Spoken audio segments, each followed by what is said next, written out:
Jadi kenapa saya sampaikan tadi begini Pak, bahasa Ibrani dengan bahasa Arab itu adalah bahasa yang serumpun dari abjadnya, dari huruf hijaiyah itu hampir sama, alef, bet ya. Kenapa saya mengatakan, saya bertanya Pak Deki bisa bahasa Ibrani atau tidak? Saya ingin mengkaji di dalam Injil Matius, di situ tertulis di dalam bahasa Ibrani, hen, lihatlah, abdi, hambaku, ya, Ahmad. Akan tetapi di situ ada sebuah distorsi begitu ya, menjadi etma ya. Akan tetapi kalau kita melihat ayat ini keseluruhan, maka akan terlihat jelas bahwa ini adalah Nabi Muhammad SAW ya.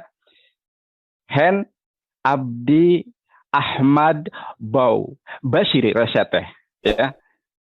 Artinya ya, karena tidak bisa bahasa Ibrani, mari kita mengkaji terjemahan, salam terjemahan. Lihatlah ya, korelasi dengan Yesaya 42.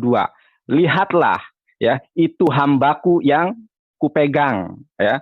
Kalau di situ gak diganti menjadi etma karena alef, het, mem, dalet, maka lihatlah hambaku yang hambaku Ahmad, orang pilihanku. Pilihanku di dalam bahasa Arab saudara adalah Mustafa, yang kepadanya aku berkenan. Aku telah menaruh rohku ke atasnya ya. Wa ma yantiqu anil hawa in huwa ila wahyu yuha. Tidaklah apa yang diucapkan oleh Nabi Muhammad SAW kecuali adalah wahyu yang diwahyukan oleh Allah kepadanya. Tuh. Ayat ketiga nih saudara, bisa lihat Yesaya 42 ayat 1 sampai ke 4. Buluh yang patah terkulai tidak akan diputuskannya, dan sumbu yang pudar nyalanya tidak akan dipadamkannya. Ya, ia sendiri tidak akan menjadi pudar dan tidak akan patah terkulai sampai ia menegakkan hukum di bumi. Siapa lagi kalau Yesus, seperti yang saya tadi sampaikan ketika menyanggah bahwa Yesus tidak pernah menaklukkan bangsa-bangsa, tidak pernah ya kemudian menyatakan hukum kepada bangsa-bangsa. Karena kalau kita melihat Matius ya, mana? Matius 26 ayat ke 56, para hawariun atau murid-murid Yesus ketika Yesus ya berdakwah, berkhotbah di Bait Allah kepada orang-orang Yahudi, langsung ngacir saudara, bisa dilihat ya. Matius 26 ayat 56. Jadi para murid itu ngacir, berlari dia, bisa dilihat sendiri ya. Nah, kemudian ia tidak akan berteriak atau menyaringkan suara ya. Yesaya 42 ayat kedua. Yesus menyaringkan suaranya ya. Yesus berteriak di dalam apa? Di dalam Injil Markus pasal 35 kalau tidak salah, itu ketika Yesus mengatakan Yesus pon megale Eloi laba sabachthani. Yesus pon berbicara ya, megale itu sangat keras. Eloi lama sabachthani. Tuhanku, Tuhanku, mengapa engkau tinggalkan aku? Sedangkan Nabi Muhammad SAW di dalam sirah nabawiyah, dia itu berkata itu seperlunya, tidak berteriak-teriak di jalan. Siapa lagi? Inilah nubuatan Nabi Muhammad SAW yang sungguh nyata di dalam Alkitab, saudara. Ini baru Yesaya, ini baru Kejadian. Belum saya membahas kitab Kidung Agung, Sir Hasirim, Dodi Cahwe Adum Dagul Merpapa Hiko Mamtakim, Wehulo Muhammadim, Jedudi Wajerei Benot Yerusalem. Nah, kalau kita melihat Yesaya ini, saudara, maka tidak mungkin ini digenapi oleh Nabi Isa alaihissalam. Pertama, Nabi Isa berteriak ketika disalib itu, mengatakan bahwa pon megale Eloi. Yesus megale itu, mega itu kan gede ya, mega bas gitu. Berteriak dia. Terus di dalam ayat keempatnya, Yesus kan terkulai, padahal hukum-hukum belum dinyatakan. Akan tetapi Nabi Muhammad tidak akan terkulai. Baru Nabi Muhammad SAW diangkat menemui Tuhannya, ya, dia meninggal ketika hukum telah ditutup dengan ayat akmaltu lakum dinakum, begitu ya. Nah, begitu saudara. Jadi banyak sekali ya, kerajaan Allah kata Yesus akan diambil. Siapa kalau bukan Nabi Muhammad SAW? Karena kalau kita melihat ayat-ayat, itu terlihat jelas dari Yesaya 42, dari 1 ayat ke-4, di sini ada korelasinya nih. Ya, Matius 12 ayat 18, lihatlah hambaku, atau dalam bahasa Ibrani, hen abdi Ahmad. Akan tetapi di situ ada, kenapa jadi atmak ya? Tapi nggak masalah menjadi atmak juga, karena urgensinya, substansinya tidak hilang, yaitu dia akan buluh patah yang terkulai tidak akan diputuskannya ya sebelum hukum dinyatakan pada segala bangsa. Waktunya telah habis. Sekarang dipersilakan untuk Pak Verbum Veritatis untuk menyampaikan sanggahan ke waktu 5 menit. Silakan saya mulai setelah mic saya buka.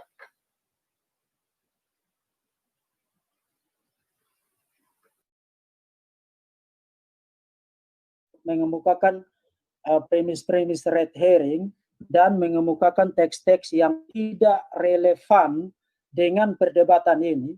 Bahkan Pak Nandar sudah melupakan topik debat dan lari kemudian loncat ke sana kemari, kemudian berdansa di sekeliling panggung tapi tidak naik ke atas panggung tempat di mana dia harus berdansa. Dia bicara tentang Yesaya pasal 42 ayat 1 sampai 4. Tidak ada relevansi teks itu dengan Matius pasal 21 ayat 42 ayat 43 yang hendak digunakan Pak Nandar untuk membuktikan kenabian Muhammad. Dia bicara tentang Matius pasal 12 ayat 18, sekali lagi tidak relevan dengan teks proof teks yang dia jadikan acuan untuk membuktikan kenabian Muhammad. Kemudian dia menggunakan waktunya banyak sekali untuk membuktikan bahwa teks ini tidak membuktikan mengenai Yesus. Memang kita sekarang tidak bicara tentang pembuktian mengenai Yesus. Kita sekarang bicara tentang pembuktian mengenai nubuat akan kenabian Muhammad. Jadi Pak Nandar tolong jangan lupakan topik debat kita malam ini. Jangan pindah ke topik yang lain, Pak. Kemudian Pak Nandar memberi kesan, bahkan bukan memberi kesan, tapi menyatakan bahwa Matius ditulis mengutip versi teks Ibrani dari Injil Matius. Nah, memang Pak Nandar tidak mengatakan ini, tapi saya melihat dan mendengar banyak apologet Muslim yang argue, terutama Pak Menakem Ali, bahwa kitab-kitab Injil itu ditulis dalam bahasa Ibrani atau bahasa Aramai. Nah, memang dulu orang pernah berdebat bahwa Injil Matius sangat mungkin ditulis di dalam bahasa Ibrani atau di dalam bahasa Aramai. Tetapi sekarang pandangan itu sudah ditinggalkan. Di dalam dunia kesarjanaan Perjanjian Baru, tidak ada lagi orang yang percaya bahwa Injil Matius itu ditulis di dalam bahasa Ibrani. Kenapa? Karena tidak pernah ada bukti tekstual bahwa versi asli, original teks dari Injil Matius itu ditulis di dalam bahasa Ibrani. Dan itu sekali lagi saya ingatkan Pak Nandar, pertanyaan mengenai keterampilan penguasaan akan bahasa Ibrani, bahasa Yunani tidak relevan di sini. Sebab saya tidak melihat kemampuan Pak Nandar menguasai bahasa Ibrani dan bahasa Yunani. Pak Nandar itu kan hanya menghafal. Penguasaan bahasa Ibrani dan Yunani itu lebih daripada sekadar menghafal. Kalau saya minta Pak Nandar sekarang parsing kata-kata bahasa Ibrani yang Pak Nandar kutip tadi, Pak Nandar pasti tidak bisa jawab. Bahkan parsing itu apa saja, Pak Nandar tidak paham apa itu parsing. Jadi sekali lagi kembali ke topik debat kita dan buktikan bahwa Muhammad dinubuatkan di dalam teks itu. Sebab sejauh ini Pak Nandar belum membuktikan apapun bahwa Matius pasal 21 ayat 42 ayat 43 mengandung nubuat mengenai Muhammad. Malah sebaliknya Pak Nandar berdansa ke sana kemari, bergoyang ke sana kemari, lalu menabrak dan bertentangan dengan parameter-parameter acuan argumentatif untuk membangun case mencari nubuat mengenai Muhammad di dalam Alkitab. Jadi semakin Pak Nandar berupaya ke sana kemari, Pak Nandar semakin membuktikan bahwa Pak Nandar telah murtad dari Islam malam hari ini. Karena Pak Nandar tidak lagi taat kepada parameter-parameter yang telah ditetapkan oleh Allah Subhanahu wa taala di dalam Quran, surat Al-Araf, surat Asaf, dan Al-Baqarah seperti yang tadi sudah saya kemukakan. Nah, Pak Nandar berpikir bahwa ayat 43 itu bicara tentang kerajaan Allah itu dialihkan dari Israel kepada bangsa lain, lalu Pak Nandar membuat lompatan kesimpulan bahwa itu berarti diserahkan kepada Muslim. Itu simply tidak benar. Simply tidak benar. Sebab kalau kita baca ayat 43,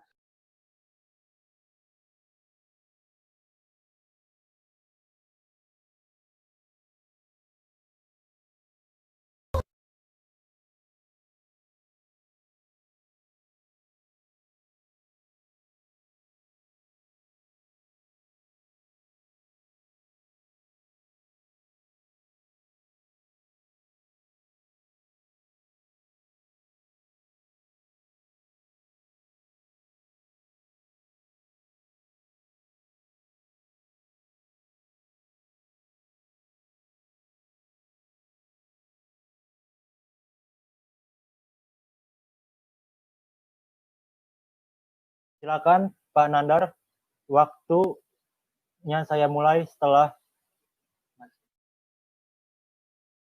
Oke, jadi keywordnya, tanda kuncinya sudah sangat jelas sekali, saudara, di dalam Matius 21 ayat 42 dan 43, ya. Pak Deki salah, ya. Pak Deki rupanya wawasan tentang Al-Qur'annya kurang, ya. Selain ya allazina atainahumul kitaba ya'rifunahu kama ya'rifuna abna'ahum, ada juga mubasyirum bi rasuli ya'ti min ba'dihi Muhammad. Kemudian ada juga di dalam surat Al-Mu'min, ya, ayat ke-78, bahwa memang ya tidak setiap perkataan tentang Nabi Muhammad SAW diceritakan ya di dalam Al-Quran mengenai bagaimana mereka menubuatkan, tidak. Akan tetapi Allah Subhanahu wa Ta'ala telah mengambil sebuah perjanjian yang teguh dengan para nabi, ya, akan kedatangan Nabi Muhammad SAW. Jadi setiap nabi itu telah diwahyukan ya bahwa akan datang Nabi Muhammad Shallallahu Alaihi Wasallam, ya. Jadi bukan hanya di dalam di dalam Torah, di dalam Ketubim, di dalam Nevi'im, tidak, ya. Semua menyeluruh dari kitab perjanjian lama ya sampai dengan perjanjian baru, Al-Ahdu Al-Qadim sampai dengan Al-Ahdu Al-Jadid, itu banyak ayat yang memuat tentang Nabi Muhammad SAW, ya. Di dalam surat Al-A'la, Allah Subhanahu wa Ta'ala berfirman, inna hada la fi suhufil ula suhufi Ibrahim wa Musa. Ini tertulis, ini termaktub dalam suhufnya Ibrahim, suhufnya Musa. Para nabi Ibrahim, Abram sebelumnya menjadi Abraham, adalah bapak para nabi, telah mewartakan kebenaran kepada anak-anak cucunya yang merupakan para nabi, kebanyakan itu, bahwa akan datang seorang nabi, begitu ya. Di dalam Al-Quran dijelas di surat Al-A'la itu ayat 18 ayat ke-19. Inna hada lafi suhufil ula suhufi Ibrahim wa Musa. Dan Pak Deki sama sekali, mohon maaf ya, tidak menyentuh, justru Pak Deki yang tidak menyentuh. Saya sudah ya menggunakan nih. Kalau Pak Deki tadi menyatakan ayat dari Al-Quran, sudah saya nyatakan ya bahwa ada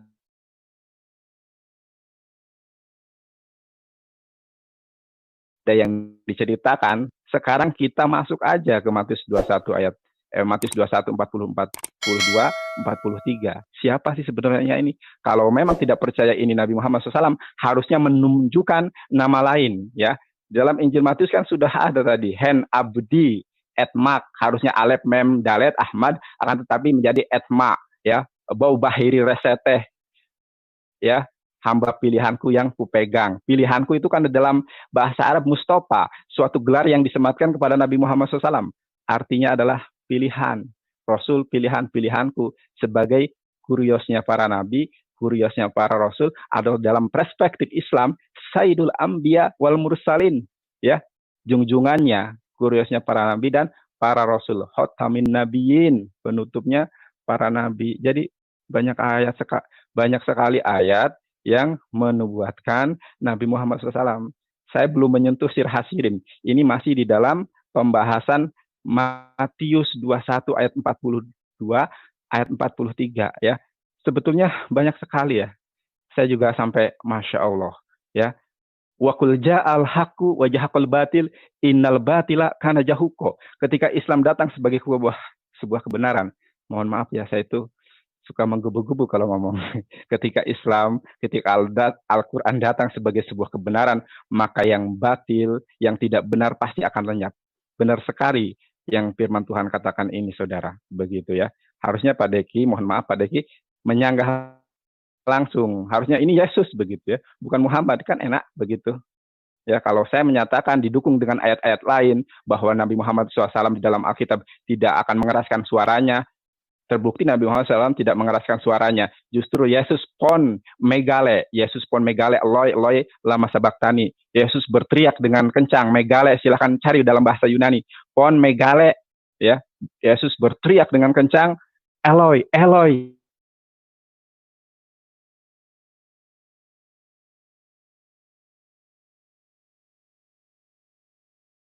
Lama sabaktani, Tuhanku, kenapa engkau tinggalkan aku? Sambil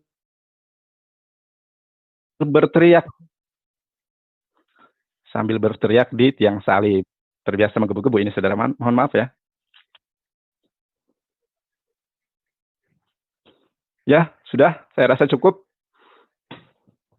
Jadi penting sekali Pak Deki. Kalau Pak Deki memang tidak bisa ya bilang aja. Waktu juga telah habis, mohon maaf. Selanjutnya, Pak Verbum Veritatis. Waktu akan dimulai setelah mic saya. Soal bahasa Ibrani dan bahasa Yunani, Pak Nandar bisa ikut kelas saya. Karena saya juga mengajar bahasa Ibrani dan bahasa Yunani. Tapi itu tidak relevan. Yang Pak Nandar lakukan itu hanya menghafal, tapi tidak memperlihatkan pengetahuan akan gramatikal bahasa Ibrani dan bahasa Yunani. Yang kedua, Pak Nandar terus-menerus mengoceh bahwa teks ini tidak membuktikan mengenai Yesus. Tetapi Pak Nandar lupa bahwa topik kita adalah pembuktian Muhammad dinubuatkan di dalam Matius pasal 21 ayat 42 ayat 43. Jadi Pak Nandar harus kembali kepada topik itu, dan sejauh ini tidak ada satupun argumen dari Pak Nandar yang memperlihatkan bahwa memang teks itu menubuatkan mengenai Muhammad, dan memang tidak ada. Tidak ada warren tekstualnya, tidak ada warren logisnya untuk berkesimpulan bahwa Matius pasal 21 ayat 42 ayat 43 adalah nubuat mengenai Muhammad. Sama sekali tidak ada keharusan logis itu untuk kita berkesimpulan begitu dari Matius pasal 21 ayat 42 ayat 43. Dan mengenai parameter-parameter teks-teks Quranik yang saya kemukakan tadi, katakan saja for the sake of argument, masih ada teks-teks yang lain, itu tidak berarti bahwa parameter-parameter teks-teks Quranik yang tadi saya kemukakan itu tidak benar. Karena itu adalah parameter-parameter yang terkandung di dalam teks-teks itu, yang ironisnya Pak Nandar argue malam ini persis bertentangan dengan parameter-parameter itu sama sekali. Dan secara implikasi logis, karena Pak Nandar bertentangan dengan parameter-parameter dari teks-teks Quranik itu, maka Pak Nandar, sekali lagi saya ulangi kesimpulan dari premis pertama saya. Sebenarnya saya masih ada satu premis lagi, tapi tidak ada waktu lagi yang cukup. Saya ulangi kesimpulan dari premis saya. Karena Pak Nandar argue bertentangan dengan 3 parameter yang tadi saya kemukakan, atau 4 parameter yang tadi saya kemukakan, maka Pak Nandar secara implikasi logis demi konsistensi telah argue bertentangan dengan Quran, bertentangan dengan Allah Subhanahu wa taala, dan karena bertentangan dengan Quran dan Allah Subhanahu wa taala, maka implikasi logis yang secara natural mengalir dari hal itu adalah Pak Nandar telah menolak Muhammad sebagai Nabi Pak Nandar sendiri. Dan karena Pak Nandar telah menolak Quran, Allah Subhanahu wa taala dan Muhammad, maka selamat Pak Nandar dengan mendatangi perdebatan ini. Pak Nandar malam ini secara logis, kalau Pak Nandar konsisten dan punya integritas, maka Pak Nandar malam ini harus mendeklarasikan diri murtad dari Islam. Harus mendeklarasikan diri murtad dari Islam. Nah, jadi sampai sekarang Pak Nandar belum membuktikan argumen Pak Nandar bahwa teks itu adalah nubuat mengenai Muhammad, malah sebaliknya Pak Nandar argue bertentangan dengan parameter-parameter dari Quran. Sekarang mengenai poin Pak Nandar bahwa apakah teks ini merujuk kepada Yesus atau tidak? Yes, merujuk kepada Yesus. Saya bisa menerangkan teks ini dari dalam konteksnya untuk membuktikan bahwa ini harus merujuk kepada Yesus. Ayat 42 harus merujuk kepada Yesus.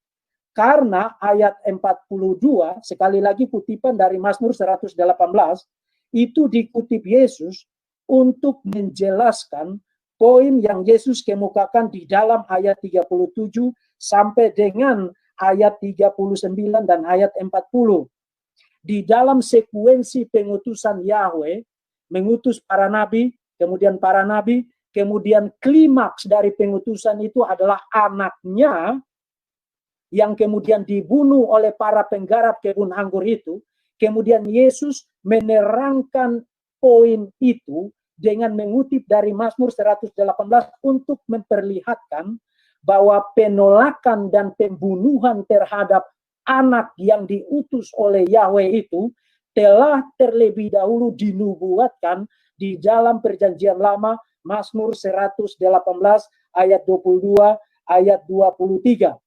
Jadi istilah batu yang dibuang oleh tukang-tukang bangunan harus merujuk kepada anak yang ditolak, dilemparkan keluar dan dibunuh oleh para penggarap kebun anggur itu. Dan anak yang dimaksudkan di situ adalah Yesus. Nah, kalau Yesus adalah anak yang diutus sebagai klimaks dari pengutusan. Baik, waktunya sudah habis Pak Verbum Veritatis. Sekarang kita masuk kepada sesi closing statement. Waktu yang kami sediakan berdurasi 2,5 menit. Untuk yang pertama, saya persilakan kepada Pak Nandar untuk menyampaikan closing statement-nya. Waktu akan dimulai pada saat mic saya. Terima kasih. Sebenarnya saya sudah tahu betul ya sanggahannya seperti apa begitu ya mengenai Matius 21 ayat ke-42 ayat 43 itu ya. Nah, jadi batu penjuru itu ada dua, saudara. Ada batu yang dibuang, ada batu penjuru ya.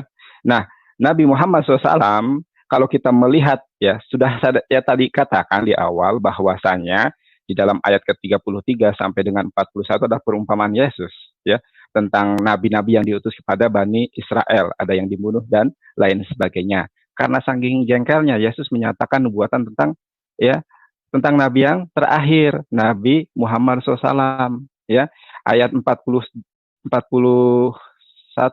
di saat dikatakan bahwasanya batu yang dibuang oleh tukang-tukang bangunan akan menjadi batu penjuru dan di mata kita sebagai sebuah keajaiban. Dan kemudian Yesus melanjutkan ya kerajaan Allah, risalah Allah sebagai Yesaya 42 itu, kemudian Kejadian 49 ayat ke berapa tadi? Ayat ke-10.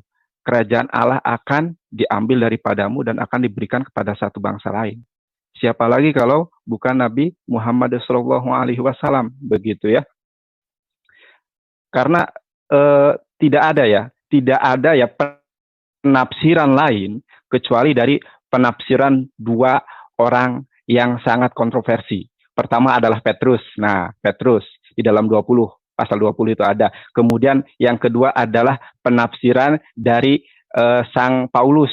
Paulus itu kan kesaksiannya tidak dapat dipercaya. Bisa melihat Kisah Para Rasul 9 ayat 7 bertentangan dengan Kisah Para Rasul 22 dengan 9. Kalau Petrus itu adalah sosok yang pernah berdusta demi nama Tuhan sampai 3 kali. Di dalam Matius 26 ayat 69 sampai 75.